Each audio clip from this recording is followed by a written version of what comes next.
You ask Tiger to solve. This deals with linear equations with one unknown.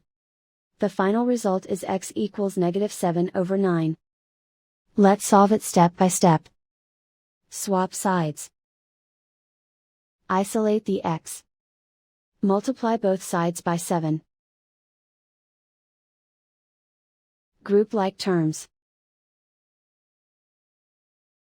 Multiply the coefficients. Simplify the arithmetic. Multiply the fractions.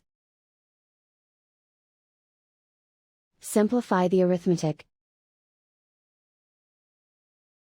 Convert the x into a positive number. Multiply both sides by -1.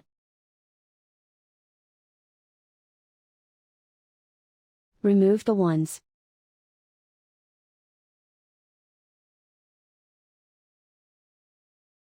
And so the final result is x equals -7/9.